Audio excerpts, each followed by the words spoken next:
कल जंतर मंतर पर कई सारे बच्चे इकट्ठा हुए जिनका सिर्फ एक ही सपना था कि सही तरीके से परीक्षा को पास किया जाए और अपने लिए एक अच्छी ईमानदारी की नौकरी की जाए और अपना जीवन आगे बढ़ाया जाए। लेकिन वो सारे लोग जो जंतर मंतर पर इकट्ठा हुए थे शांतिपूर्वक प्रदर्शन के लिए कॉन्स्टिट्यूशन के साथ, जिनका बस एक ही सवाल था कि लगातार हो रहे पेपर लीक, आखिर इनका जिम्मेदार कौन है? आखिर इनकी अकाउंटेबिलिटी, जो पेपर लीक हो रहा है, सिस्टम फेल हो रहा है, उसकी अकाउंटेबिलिटी किसकी है? और इसी के लिए प्रदर्शनकारी स्टूडेंट हमारे देश के जो एजुकेशन मिनिस्टर हैं, उनका रेजिग्नेशन डिमांड कर रहे थे। रिपोर्ट्स के अनुसार अगर हम बात करें तो विटनेस ने बताया निहत्थे स्टूडेंट पर लाठियां चलाई गईं।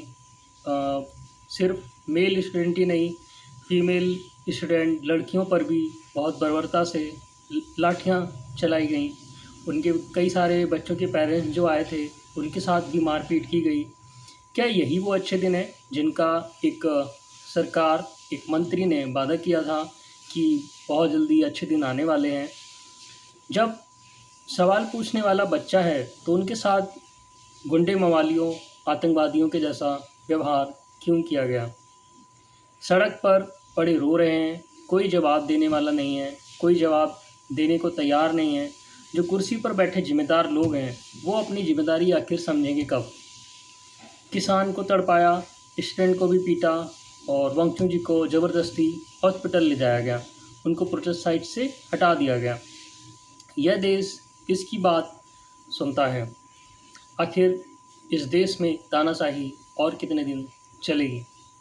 किसी का ईगो इतना ज़्यादा हो जाता है कि एक व्यक्ति को बचाने के लिए लोग अपनी जिम्मेदारी तक समझने को तैयार नहीं हैं। पहले वो स्टोरी जो इन सब की जड़ है, नीट यूजी 2026 पेपर लीक, करीब 20 बच्चों ने आत्महत्या की, एग्ज़ाम कैंसिल हो गया। रिपोर्ट के अनुसार 20 बच्चों ने अपनी जान ले ली और एग्ज़ाम फेलियर के बाद उन फैमिलीज़ के लिए सोनम वांगचुक जी ने 57 साल के लद्दाख के रहने वाले थ्री इडियट में उनका जो रेंचो का रोल है उनसे प्रेरित है। 21 दिन से हैंगर स्ट्राइक पर थे। सीजेपी कॉकरोच जनता पार्टी 22 मिलियन फॉलोअर, 60 दिन का प्रोटेस्ट और पीसफुल जंतर मंतर। दो डिमांड बहुत ही simple, education minister Dharmendra Pradhan जी का रेजिग्नेशन और जो 20 फैमिली जिनके बच्चों ने आत्महत्या की इस सिस्टम फेलियर की वजह से, उनको 1 करोड़ कंपनसेशन दिया जाए। 21 दिन गवर्नमेंट की तरफ से कोई कॉल नहीं, कोई मीटिंग नहीं, कोई जवाब नहीं और 20 जुलाई को मार्च हुआ, चलो संसद।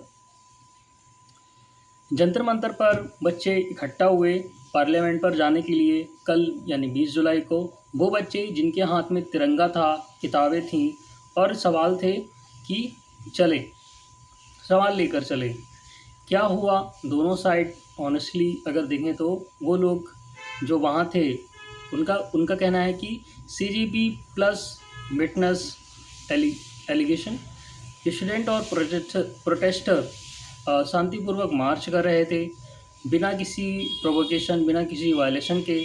पुलिस ने लाठियां चलाईं, वुमेन प्रोटेस्टर पर थी, उनको भी कई सारी इंजरीज आईं। सीजेपी और कई सारे लोगों का कहना है कि विटनेस ने बताया कि निहत्थे बच्चों को घसीटा गया, उनको लाठियों से पीटा गया, जो गिर गए उन पर भी एक्शन लिया गया और कई सारी वीडियोस आप इंटरनेट पर देख सकते हैं जो इस बात को चीख कर गवाही दे रही हैं कि दिल्ली पुलिस ने किस तरीके से बच्चों के साथ बर्बरता की। और यह पीसफुल प्रोटेस्ट था, कोई वायलेंट क्रैकडाउन या फिर एक कोई वायलेंट क्रैकडाउन था, या फिर जो प्रोटेस्ट कर रहे थे वो बच्चे नहीं, स्टूडेंट नहीं, कोई गुंडे मवाली या फिर आतंकवादी थे या किसी पार्टी के सपोर्टर थे, ऐसा भी नहीं था।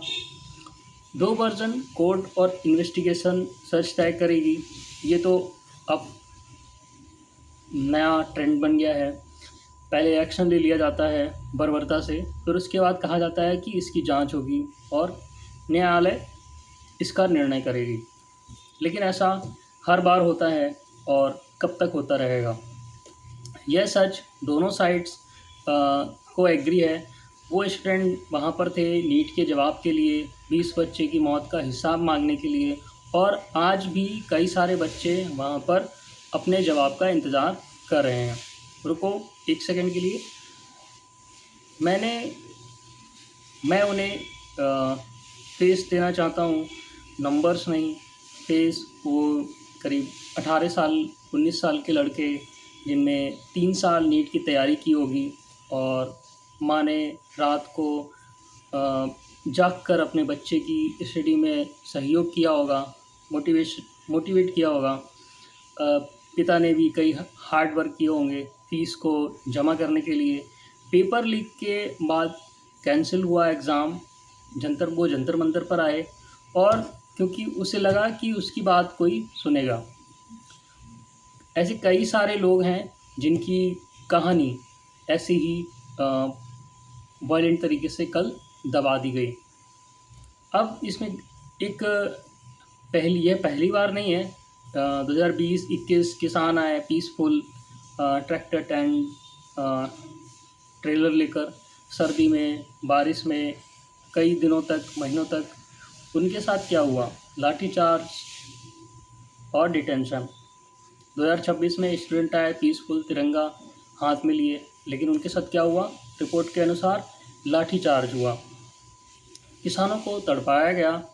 क्या वो गलत थे? स्टूडेंट को पीटा जाना, क्या वो गलत है? क्या वो सही है?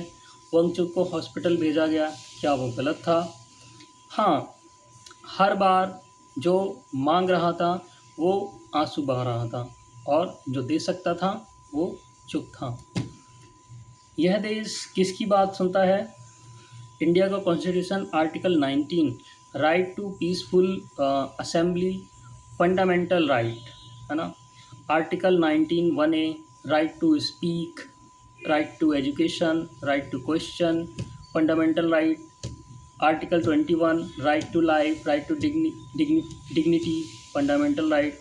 यह राइट कंडीशनल नहीं है, यह राइट तब नहीं मिली जब गवर्नमेंट कंफर्टेबल है। यह राइट इसलिए है ताकि सिटीज़न अनकम्फर्टेबल सवाल पूछ सके। अगर पीसफुल प्रोटेस्ट में कथित तौर पर वायलेंस हुई तो इन्वेस्टिगेशन होनी चाहिए, ट्रांसपेरेंट और फास्ट और इंडिपेंडेंट तरीके से। अगर प्रोटेस्टर ने वायलेंस किया, लॉ को अपने हाथों में लिया, तो उसकी जांच होनी चाहिए। लेकिन पुलिस का इस तरीके से बच्चों को मारना, ये बिल्कुल ही बर्दाश्त के काबिल नहीं है। दोनों की अकाउंटेबिलिटी, दोनों की ही जांच, यही कॉन्स्टिट्यूशन है। लेकिन इन सब के बीच एक सवाल जो था वो दब गया कि नीट पेपर लीक किसने किया, इसकी जवाबदेही कौन लेगा? उन 20 फैमिलीज़ को जवाब कब मिलेंगे? एजुकेशन मिनिस्टर का जवाब कब आएगा? एग्ज़ाम सिस्टम यूनिफॉर्म कब होगा? यह सवाल कल भी थे, आज भी हैं, लाठी चलने से पहले भी थे और लाठी चलने के बाद भी हैं, और आगे भी उठते रहेंगे। वंगचुक सर हॉस्पिटल में हैं, दीप के डिटेंड हैं, स्टूडेंट घर या कस्टडी में हैं, और वो 20 बच्चे जिनके लिए ये सब हुआ वो अभी भी जवाब का इंतज़ार कर रहे हैं। यह वीडियो किसी पार्टी के लिए नहीं, वायलेंस को ग्लोरीफाई करने के लिए नहीं, किसी को विलेन या फिर हीरो बनाने के लिए भी नहीं। यह वीडियो उस 18 साल के लड़के के लिए है, उस 18-19 साल की बच्ची के लिए है, उस 45 साल के बाप के लिए है, और उन 20 बच्चों के लिए भी है जो नहीं रहे, जिनके नाम कोई नहीं जानता, जिनके लिए वंगचुक 21 दिन से हंगर स्ट्राइक पर थे। क्या आपको लगता है गवर्नमेंट को जवाब देना चाहिए? कमेंट में बताइए, हाँ या नहीं। नीचे हॉनेस्टली शेयर करो, और उस पेरेंट को जिसका बच्चा कॉम्पिटिटिव एग्ज़ाम की तैयारी कर रहा है, सब्सक्राइब करें फैक्टल। जय हिंद दोस्तों।